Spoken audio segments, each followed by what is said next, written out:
बिहार में महागठबंधन में सब कुछ ठीक ठाक है ना? अंदर खाने से अगर माने तो खबरें उल्टी पुल्टी आ रही हैं। आज सुपौल में रंजीता रंजन के लिए वोट मांगने पहुंचे थे राहुल गांधी। इस चुनावी रैली में आरजेडी ने पूरी तरह से किनारा कर लिया। खुद न तेजस्वी यादव पहुंचे, ना ही उनके पार्टी के कार्यकर्ता और कोई नुमाइंदा पहुंचा।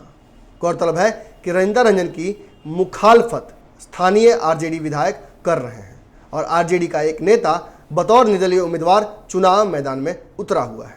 यानी रंजीता रंजन को चुनाव हराने के लिए आरजेडी ने एड़ी चोटी का जोर लगा रखा है। राहुल गांधी की इस रैली में पहुंचे उपेंद्र कुशवाहा ने भी आरजेडी का राग अलापना शुरू कर दिया।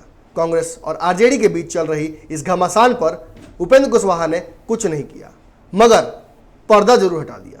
उपेंद्र कुशवाहा ने रंजीता रंजन के चुनावी मंच से रंजीता रंजन को जहां एक तरफ जिताने की बात की, वहीं उनके पति पप्पू यादव को मधेपुरा से चुनाव हराने का संदेश दे दिया। उपेंद्र कुशवाहा ने सुपौल से रंजीता रंजन को तो जिताने के लिए, वहीं मधेपुरा से शरद यादव को जिताने के लिए लोगों से आग्रह किया। शरद यादव की जीत महागठबंधन के लिए बेहद जरूरी है, ऐसा उपेंद्र कुशवाहा ने मंच से राहुल गांधी की मौजूदगी में कहा। गौरतलब है कि सुपौल में कांग्रेस प्रत्याशी रंजीता रंजन के लिए राहुल गांधी दिल्ली से आ पहुंचे थे। ये राहुल गांधी का कोसी में पहला दौरा था, लेकिन महागठबंधन के प्रमुख घटक दल आरजेडी के नेता तेजस्वी यादव मौके पर मौजूद नहीं थे।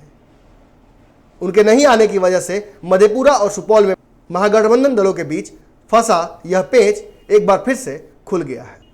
कांग्रेस और आरजेडी की बढ़ती दूरियों के बीच कहीं ना कहीं इस मंच पर तेजस्वी यादव की मौजूदगी नहीं होना यह साबित करता है कि कांग्रेस और आरजेडी में दूरियां बढ़ती जा रही हैं। इसी की कलई उपेंद्र कुशवाहा ने मंच से खुलेआम खोलकर रख दिया।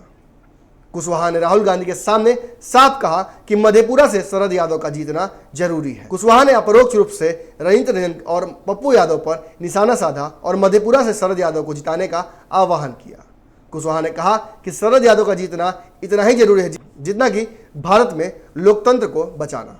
आपको पता चले कि रंजीता रंजन के पति यानी पप्पू यादव मधेपुरा से चुनावी मैदान में शरद यादव के खिलाफ उतरे हुए हैं। जाहिर है कुशवाहा ने अपरोक्ष रूप से ही सही, लेकिन रंजीता रंजन के सामने ही पप्पू यादव को हराने की बात कह दी। दरअसल आरजेडी चाहती है कि पप्पू यादव मधेपुरा से मैदान से हट जाए। शरद यादव के खिलाफ चुनाव लड़ने से पहले उनको वहां से हटाने की बात लगातार हो रही थी। इसको लेकर कई बार पब्लिक डोमेन में बातें भी आई कि पप्पू यादव को महागठबंधन में एंट्री मिल सकती है, मगर पहले वो मधेपुरा की सीट से शरद यादव के खिलाफ बैकआउट करें। हालांकि 3 यादव की टक्कर में जेडीयू के यादव प्रत्याशी यानी दिनेश चंद्र यादव को राह काफी आसान हो जा रही है। जाहिर है अगर नतीजे शरद यादव के खिलाफ रहते हैं तो महागठबंधन की गांठ और ढीली पड़नी है।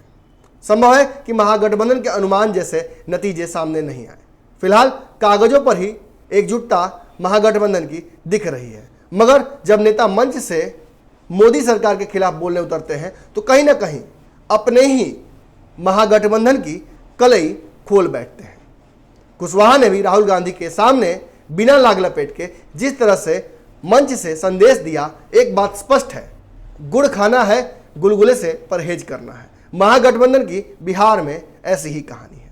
बने रहिए ऐसी और कहानियों के लिए न्यूज़ बिहार पर। और ये कहानियां अगर आपको अच्छी लग रही हैं, ये खबरें आपको अच्छी लग रही हैं, तो इस चैनल को सब्सक्राइब कर लीजिए और बेल आइकन दबा लीजिएगा ताकि बिहार की कोई छोटी बड़ी खबर छूट न जाए।